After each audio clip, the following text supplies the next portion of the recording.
આજે આપણે બીજા બે વિધેયો ચિહ્ન વિધેય અને મહત્તમ પૂર્ણાંક વિધેય શીખવા જઈ રહ્યા છીએ। ચિહ્ન વિધેય છઠ્ઠું ફંક્શન છે ચિહ્ન વિધેય।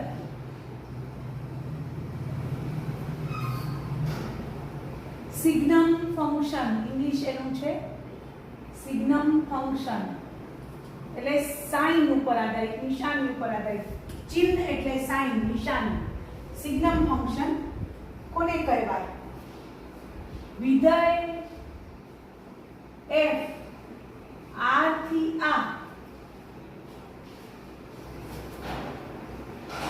fx બરાબર 1, વિધેય f r થી r fx બરાબર 1 જ્યાં x ગ્રેટર ધેન 0, fx બરાબર 0 જ્યાં x ઇક્વલ ટુ 0, fx બરાબર -1 જ્યાં x લેસ ધેન 0 દ્વારા વ્યાખ્યાયિત હોય તો આ વિધેય ને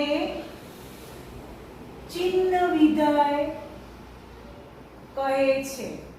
વિધેય f r થી r જેનો પ્રદેશ r છે, સહપ્રદેશ r છે। સૂત્ર છે fx બરાબર 1 ક્યારે થાય? જ્યારે x બધા ધન લો, પ્રદેશમાંથી x બધી ધન વાસ્તવિક સંખ્યા લો ત્યારે fx નું મૂલ્ય 1 થાય, એનું પ્રતિબિંબ 1 થાય। પ્રદેશમાંથી તમે ધન વાસ્તવિક સંખ્યા લેશો તો fx નું મૂલ્ય 1 થશે। x અને fx, x પ્રદેશમાંથી આવે, fx સહપ્રદેશમાંથી આવે। x બરાબર જ્યારે 0 લેશો ત્યારે fx 0 થશે અને x જ્યારે ઋણ વાસ્તવિક સંખ્યા લેશો પ્રદેશમાંથી તો fx નું મૂલ્ય -1 આવશે। તો આવી રીતે જો વ્યાખ્યાયિત થયેલું વિધેય હોય તો એને ચિહ્ન વિધેય કહેવાય। ચિહ્ન ઉપર આધાર છે। જો ધન સંખ્યા હશે તો fx નું મૂલ્ય 1 આવશે, x બરાબર 0 લેશું ત્યારે fx નું મૂલ્ય 0 આવશે, x જ્યારે ઋણ લેશું ત્યારે fx નું મૂલ્ય -1 આવશે। તો આવા વિધેયને આપણે ચિહ્ન વિધેય કહીશું, ઇંગ્લિશમાં સિગ્નમ ફંક્શન। આ વિધેય છે એનો પ્રદેશ r થશે, સહપ્રદેશ r થશે અને વિસ્તાર જે છે એ 1 0 -1 જ કિંમત આવશે। fx ના જે મૂલ્યો છે એ વિસ્તાર કહેવાય, x જેમાંથી આવે એ પ્રદેશ કહેવાય। fx ના જે મૂલ્યો હોય એને આપણે વિસ્તાર કહીએ તો વિસ્તાર આવશે -1 0 1। તો આ સિગ્નમ વિધેય માટેનો પ્રદેશ, સહપ્રદેશ અને વિસ્તાર છે। હવે આપણે ધારો કે આના ઘટકો લખવા હોય તો આપણે લખી શકીએ। સિગ્નમ વિધેયના ચિહ્ન વિધેયના ઘટકો તો લખી શકાય, 0 સાથે 0, 1/2 સામે 1, કારણ કે 1/2 પોતે ધન છે, ધન માટે fx નું મૂલ્ય 1 છે। 1/3 સામે 1, 1 સામે 1, 2 સામે 1। તમને ખબર છે બધી જ ધન સંખ્યા માટે fx નું મૂલ્ય 1 છે। ઋણ સંખ્યા માટે લો તો -1 સામે -1, -1/2 સામે -1, બધી ઋણ સંખ્યા માટે fx નું મૂલ્ય -1 છે। હવે આ વિધેયનો આલેખ આપણે જ્યારે દોરવા જઈ રહ્યા છીએ તો આ વિધેયનો આલેખ કઈ રીતે દોરશું? તો પહેલા તો 0 સાથે 0, કારણ કે x બરાબર 0 ત્યારે fx બરાબર 0, fx એટલે y આપણે ખબર છે, fx એટલે y એટલે y આમ, x આમ અને y આમ। તો x બરાબર 0 ત્યારે y બરાબર 0, લઘુત્તમ બિંદુમાં ઈ આલેખનું બિંદુ આવશે, આ O 0 0 છે। હવે તમે બધી જ ધન સંખ્યા 1 લ્યો, અહીંયા 2, આ 3, x અક્ષ ઉપર તમે બધા બિંદુઓ લ્યો, એવી રીતે તમે y અક્ષ પર બિંદુઓ લ્યો, એવી રીતે તમે x અક્ષના ઋણ ભાગમાં લ્યો -1 -2 -3, એવી રીતે તમે y અક્ષના ઋણ ભાગમાં -1 -2 -3 આ રીતે તમે લ્યો। હવે બિંદુઓ મૂકવાની શરૂઆત કરો તો પહેલા 0 0 આવ્યો, 0 સાથે 0, હવે 1/2 સાથે 1, 1/3 સાથે 1, 1 સાથે 1 તો આઈમાં 1 સાથે 1 એટલે આ પોઈન્ટ છે, આ પોઈન્ટ પોલું આવશે, અહીંયા કાઈ નહીં આવે। હવે આ અહીંયાથી સીધું આ અહીંયા ધારો કે માની લો 1/2 છે, 1/2 તો 1/2 સાથે પણ તમારી પાસે શું આવશે 1। તો આ રીતે આ આપણે બિંદુઓ લેવાની શરૂઆત કરી તો આ આખી રેખા જે y બરાબર 1 અથવા y બરાબર fx બરાબર 1 સ્વરૂપે છે એના ઉપર બધા જ બિંદુ, બધી ધન સંખ્યા લેશો, x ની બધી ધન સંખ્યા લેશો તો જવાબ 1 જ આવશે. y નો જવાબ 1, આ y નો 1 છે. x ની બધી ધન સંખ્યા માટે y નું મૂલ્ય 1 1 1 1. આ રેખા ઉપર જ બધા બિંદુઓ મળશે, આ રેખા પર જ.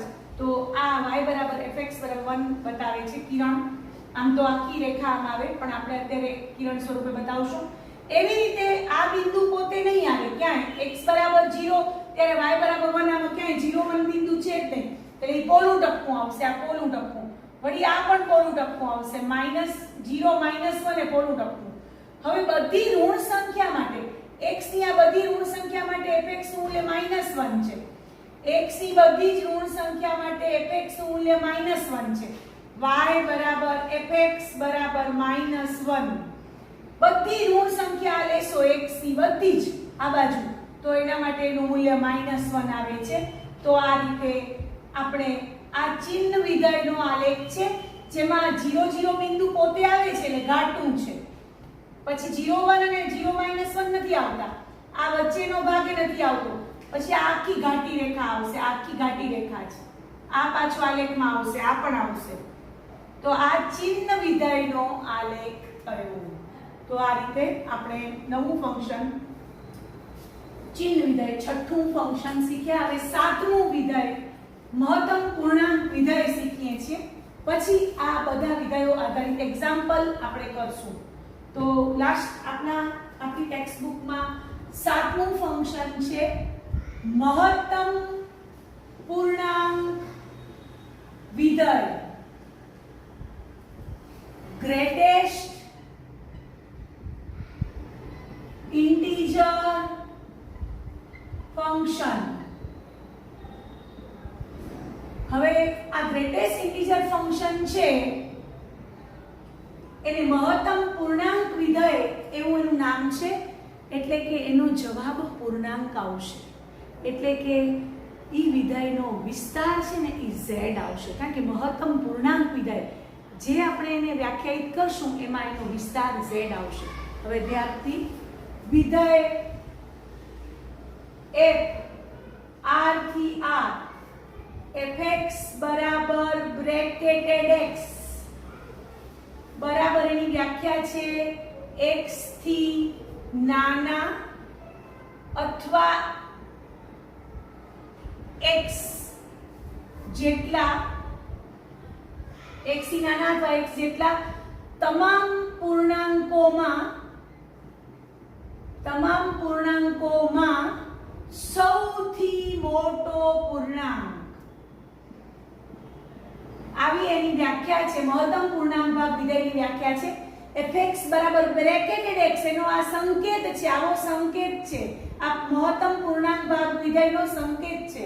x થી નાના અથવા x જેટલા તમામ પૂર્ણાંકોમાં સૌથી મોટો પૂર્ણાંક એને fx બરાબર બ્રેકેટેડ x વડે દર્શાવાય છે. વડે વ્યાખ્યાયિત વિધેયને મહત્તમ પૂર્ણાંક વિધેય કહે છે. આ તો એની વ્યાખ્યા થઈ.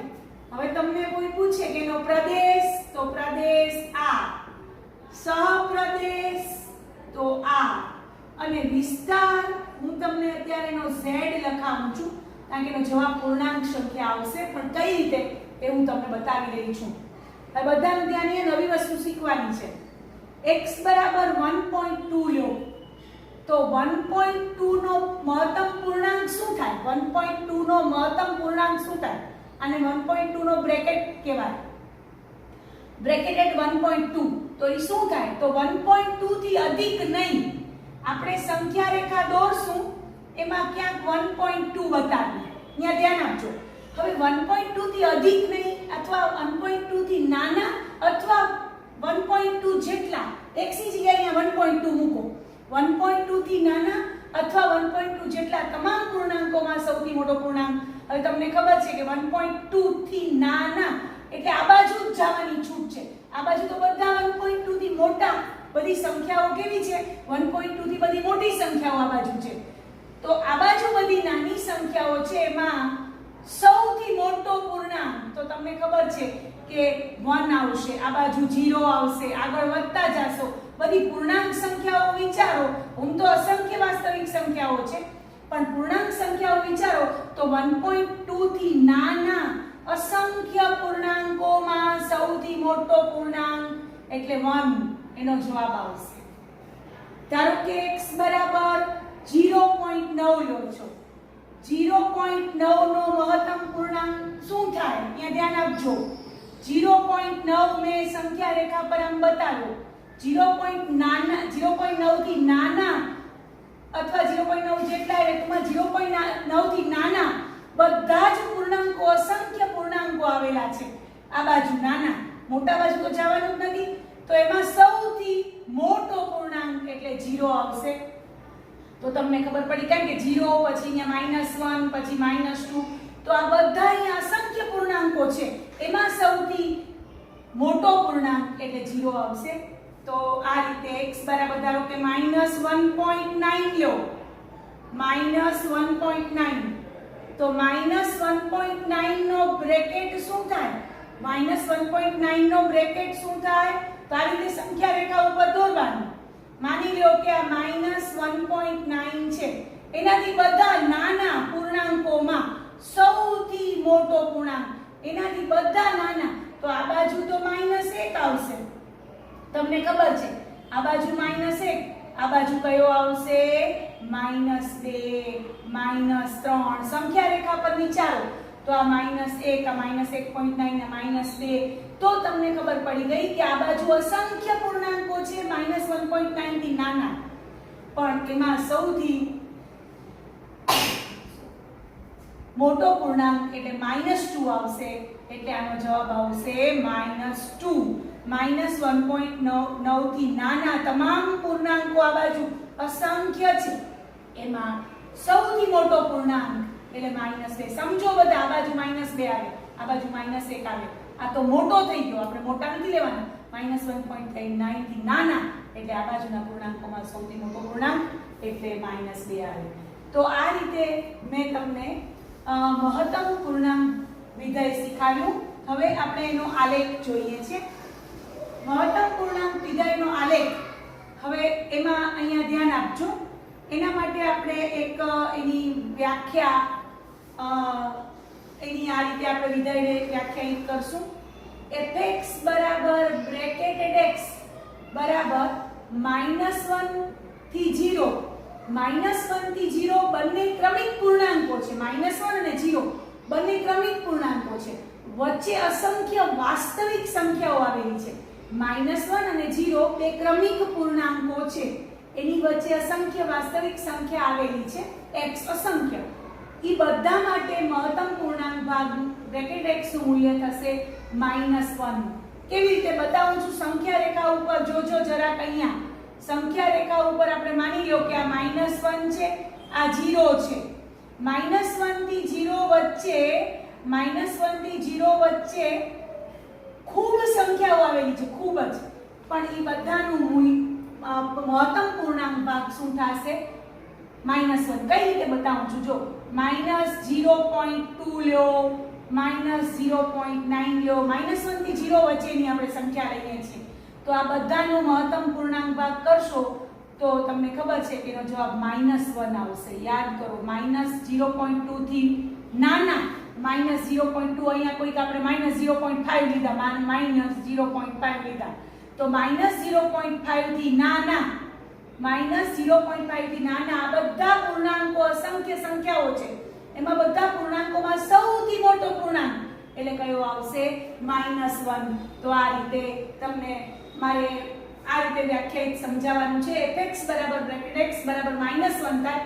-1 થી 0 વચ્ચે બધી જ વાસ્તવિક સંખ્યાઓનો પૂર્ણાંક ભાગ મહત્તમ પૂર્ણાંક -1 થાય. 0 થી 1 વચ્ચેની બધી જ વાસ્તવિક સંખ્યાઓ અસંખ્ય છે, એનું મહત્તમ પૂર્ણાંક 1 થાય. એટલે અહીંયા ઇક્વલ ટુ છે, અહીંયા ઇક્વલ ટુ નથી. આનો જવાબ -1 આવશે, આનો જવાબ 0 આવશે. 1 થી 2 વચ્ચે અસંખ્ય વાસ્તવિક સંખ્યાઓ આવેલી છે.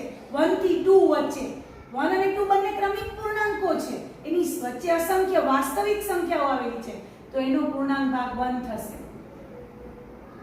કારણ કે તમને 1 થશે, અહીંયા 0 થશે. અને અહીંયા 1 થશે. તો આ રીતે હવે અહીંયા આપણે બતાવીએ છીએ, જોજો ધ્યાનથી. 0 સૌથી પહેલા, અને કોઈ પણ તમે પૂર્ણાંક સંખ્યા લેશો તો એના માટે 0, કોઈ પણ પૂર્ણાંક સંખ્યા 5 લીધી, 5 તો 5 નો મહત્તમ પૂર્ણાંક 5 જ થશે. -1 લીધી તો એનો -1, કારણ પોતે પૂર્ણાંક જ સંખ્યા છે એટલે પૂર્ણાંક સંખ્યાનો મહત્તમ પૂર્ણાંક ભાગ પૂર્ણાંક જ મળશે, પોતે જ સંખ્યા મળશે. હવે અહીંયા તમે જોશો તો આપણે બતાવવા જઈ રહ્યા છીએ 0 સાથે. હવે જો હું અહીંયા બિંદુ બતાવી દઉં છું, જરાક ધ્યાનથી એકદમ બધા.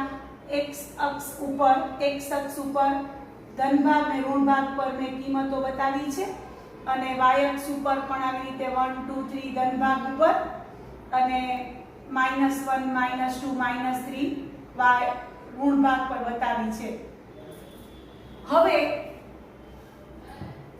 હવે જોજો, આ -1 થી 0 વચ્ચે x છે એટલે આ જો આ -1 થી 0 વચ્ચે x છે, આ -1 થી 0 વચ્ચે x છે, એનો જવાબ -1 આવે છે. fx એટલે y કહેવાય, fx એટલે y કહેવાય. તો x જ્યારે -1 હશે, x બરાબર -1 આયા બરાબર આપ્યા છે, ત્યારે y બરાબર -1 એટલે આ તમને ખબર પડી ગઈ કે -1 થી x -1 છે અને y પણ -1 આવ્યા. x બરાબર -1, y બરાબર -1, તો અહીંયા એ બિંદુ આવશે. હવે જોજો ધ્યાનથી. હવે આ પોઈન્ટ x બરાબર -1 ત્યારે y બરાબર -1, y એટલે fx છે તો -1 એટલે -1 બિંદુ આવ્યું. પછી વચ્ચે આ લીટી, હવે આ આખી ઘાટી લીટી આવશે. શું કામ? તમને ખબર છે કે -1 થી 0 વચ્ચે જ્યારે હું x ની કિંમત લઈશ, -1 થી 0 વચ્ચે x ની કિંમત, ત્યારે એનો જવાબ તમને ખબર છે -1 આવશે. એટલે આ બધા જ બિંદુઓ પાસે આલેખ ઘાટો આલેખ બતાવશે. વળી અહીંયા પોલું ટપકું આવી જશે, કારણ કે આ બિંદુ 0 -1 બિંદુ એ આપણામાં આવશે નહીં. 0 -1 x બરાબર 0 ત્યારે -1 ક્યાંય આવતું નથી. એટલે આ રીતે આ પેલું ઘાટું ટપકું છે, જેમ x બરાબર -1 y બરાબર -1 બતાવે છે ને પછી આવી રીતે આલેખ આ પોલું ટપકું. હવે વળી અહીંયા પહોંચ્યા, x બરાબર આવ્યો 0 તો y બરાબર 0 એટલે 0 0 પાસે પાછું ઘાટું ટપકું. અહીંયા ધ્યાન આપજો, અહીંયા ઘાટું ટપકું. વળી આ આખી લાઈન ઘાટી, કારણ કે 0 થી 1 વચ્ચે બધી જ સંખ્યાઓ લ્યો, 0 થી 1 વચ્ચેની બધી વાસ્તવિક સંખ્યાઓ લ્યો, એનો જવાબ 0 આવે. વળી 1 પાસે પોલું ટપકું. તો આ રીતે આલેખ દોરાય છે. વળી પાછો 1 x બરાબર 1 લ્યો ત્યારે y બરાબર 1 તો 1 1 પાસે એટલે અહીંયા ઘાટું ટપકું આવશે. આ 1 1 પાસે આ x બરાબર 1 y બરાબર 1 અને 2 પાસે આવું પોલું ટપકું. હવે તમને આઈડિયા આવી ગયો હશે કે આ વિધેયનો આલેખ જો તૂટક આલેખ છે. આ ઘાટું ટપકું, પછી ઘાટી રેખા, વળી પોલું ટપકું, પછી આ કઈ નહીં, આ એમનેમ જ, વળી આ ઘાટું ટપકું, પછી આ ઘાટી રેખા અને પાછું આ પોલું ટપકું આવશે. આ પોલું ટપકું, આ ઘાટું ટપકું. તો આ રીતે આપણો આલેખ, જેને આપણે તૂટક આલેખ કહીએ છીએ, આ પોતે -1 x બરાબર -1 ત્યારે y બરાબર -1 એટલે ઘાટું ટપકું, પછી ઘાટી રેખા, પછી વળી આ પોલું ટપકું, પછી x બરાબર 0 ત્યારે y બરાબર 0 તો 0 0 બિંદુ, આખી ઘાટી રેખા, વળી આ પોલું ટપકું, પછી x બરાબર 1 આયરો x બરાબર 1 ત્યારે y બરાબર 1 તો 1 1 પોતે બિંદુ ઘાટું, આ ઘાટી રેખા અને વળી પાછું પોલું ટપકું. તો આ રીતે આપણે આલેખ દોરી શકશું. બધાને આઈડિયા હવે આવી ગયો હશે. તો આ મહત્તમ પૂર્ણાંક વિધેયનો આલેખ મેં તમને દોરીને બતાવ્યો. તમે જોયું હશે કે એનો જવાબ જો fx નું મૂલ્ય જો બધા પૂર્ણાંકો મળે છે. x તમે ગમે તે વાસ્તવિક સંખ્યા લો છો, x તમે પ્રદેશમાંથી કેટલી બધી વાસ્તવિક સંખ્યાઓ -1 ને 0 વચ્ચે કેટલી બધી વાસ્તવિક સંખ્યાઓ આવી જાય, કેટલી અસંખ્ય, પણ એનો જવાબ પૂર્ણાંક જ આવે છે. 0 થી 1 વચ્ચે અસંખ્ય વાસ્તવિક સંખ્યાઓ આવી જાય પણ એનો જવાબ 0 આવે છે. 1 થી 2 વચ્ચે અસંખ્ય વાસ્તવિક સંખ્યાઓ આવી જાય એનો જવાબ 1 આવે છે. એટલે કે એનો વિસ્તાર જો તો એ શું બને છે? z બને છે. આથી આપણે કહી શકીએ કે મહત્તમ પૂર્ણાંક ભાગ વિધેય જે આપણે સમજ્યા એનો આલેખ તૂટક છે, આ રીતે દોરવાનો છે બરોબર ધ્યાનથી, અને એનો વિસ્તાર z બને છે. તો આ મહત્તમ પૂર્ણાંક વિધેય મેં તમને સમજાવ્યું, ગ્રેટેસ્ટ ઇન્ટીજર ફંક્શન. હવે આપણે આ જે વિધેયો શીખ્યા, આ મહત્તમ પૂર્ણાંક ભાગ વિધેય છે એના જેવો એના આધારિત એક એક્ઝામ્પલ કરીએ છીએ. મહત્તમ પૂર્ણાંક ભાગ વિધેય આધારિત એક એક્ઝામ્પલ છે, તો બધા જોશે ધ્યાનથી. તમને આ એક્સ્ટ્રા એક્ઝામ્પલ લખજો. એક્સ્ટ્રા એક્ઝામ્પલ છે એક્ઝામ્પલ નંબર 1. એક્સ્ટ્રા એક્ઝામ્પલ બધા મજા આવશે સમજવા માટે. મહત્તમ પૂર્ણાંક વિધેય વધારે મજબૂત બને એના માટે. વિધેય f r થી r fx બરાબર બ્રેકેટેડ x + 1 આવી રીતે વિધેય આપ્યું છે. વિધેય r થી r fx બરાબર બ્રેકેટેડ x + 1 નો પ્રદેશ લખો, સહપ્રદેશ, વિસ્તાર અને આલેખ દોરો. આલેખ દોરો. તો આપણે કઈ રીતે આ આપણે કરશું? તો સૌથી પહેલા આપણે એક વસ્તુ અહીંયા સમજી લઈએ કે આ fx આપ્યું છે ને, તો x + 1 નો બ્રેકેટ છે તમે આમ છૂટો પાડી શકશો. બ્રેકેટેડ x + 1, કારણ કે 1 તો પોતે પૂર્ણાંક જ છે, એને તમે મહત્તમ પૂર્ણાંક ભાગ લેશો તો 1 જ આવશે. તો તમે આને આ રીતે લખી શકશો, fx બરાબર બ્રેકેટેડ x + 1 તમે આ રીતે લખી શકશો. હવે તમારે આનો પ્રદેશ, સહપ્રદેશ, તો પ્રદેશ તો આયો દેખાય છે, તો f નો પ્રદેશ તો r, f નો સહપ્રદેશ તો r. હવે f નો વિસ્તાર હું તમને કહી દઉં કે એનો વિસ્તાર પણ z જ આવશે, કારણ કે આ પણ મહત્તમ પૂર્ણાંક વિધેય જ છે, જવાબ z જ આવશે. પણ આપણે હવે એના ઘટકો લખી અને આપણે કિંમત મેળવશું. તો કઈ રીતે મેળવશું? અહીંયા ધ્યાન આપજો. y બરાબર fx બરાબર બ્રેકેટેડ x + 1. હું x લઈશ -1 x <0. ધારો કે માની લો x હું -1 થી 0 વચ્ચેની વાસ્તવિક સંખ્યા લઉં છું. -1 < x <0. અહીંયા ઇક્વલ ટુ આવશે, અહીંયા નહીં આવે. મહત્તમ પૂર્ણાંક ભાગમાં પહેલી અસમતામાં ઇક્વલ ટુ આવે, બીજી અસમતામાં ખાલી અસમતા જ આવશે. હવે મેં આનો અર્થ આવો કર્યો છે, બ્રેકેટેડ x + 1 આર્યો. હવે હું અહીંયા મને ખબર છે -1 થી 0 વચ્ચેની બધી જ વાસ્તવિક સંખ્યાનો મહત્તમ પૂર્ણાંક -1 થાય છે, એટલે હું અહીંયા મૂકીશ -1 + 1 એટલે આવ્યો 0.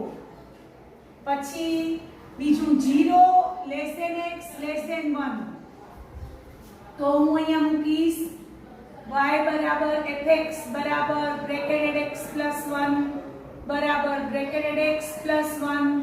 0 થી 1 વચ્ચે બ્રેકેટેડ x નું મૂલ્ય છે 0. 0 થી 1 વચ્ચે અસંખ્ય વાસ્તવિક સંખ્યાઓ આવેલી છે, તો એનું મૂલ્ય છે 0. 0 + 1 એટલે 1. પછી 1 થી 2 વચ્ચેનું 1 થી 2 વચ્ચે તો એ પ્રમાણે બ્રેકેટેડ x + 1 એટલે 1 થી 2 વચ્ચે મહત્તમ પૂર્ણાંક વિધેયનું મૂલ્ય 1. 1 + 2 એટલે અહીંયા આવશે 1 + 1 એટલે 2. પછી આવી રીતે આપણે બે ક્રમિક પૂર્ણાંકો લીધા કરવાના. બે ક્રમિક પૂર્ણાંકો છે 2 અને 3 ની વચ્ચે અસંખ્ય વાસ્તવિક સંખ્યા આવેલી છે, તો એના માટે બ્રેકેટેડ x નું મૂલ્ય 2 + 1 એટલે 3. તો આ બધા y કહેવાય. આ શું કહેવાય? y. fx એટલે y. fx એટલે શું કહેવાય? y. હવે જોજો આપણે આનો આલેખ દોરવા જઈ રહ્યા છીએ. તો આનો આલેખ આપણે દોરશું. બધા બોર્ડ પર જોશે.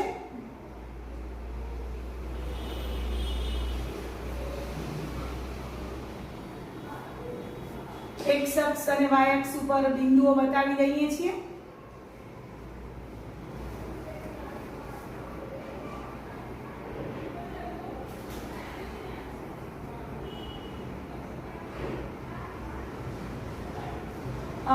હવે અહીંયા જોવાનું x બરાબર -1 ચાલ્યો, x બરાબર -1 ત્યારે y બરાબર 0 આવ્યો છે, x બરાબર -1 ત્યારે y બરાબર 0, એટલે 0 -1 બિંદુ, x બરાબર -1 સોરી y બરાબર 0 એટલે -1 0 બિંદુ આ પોઈન્ટ પોતે આવશે.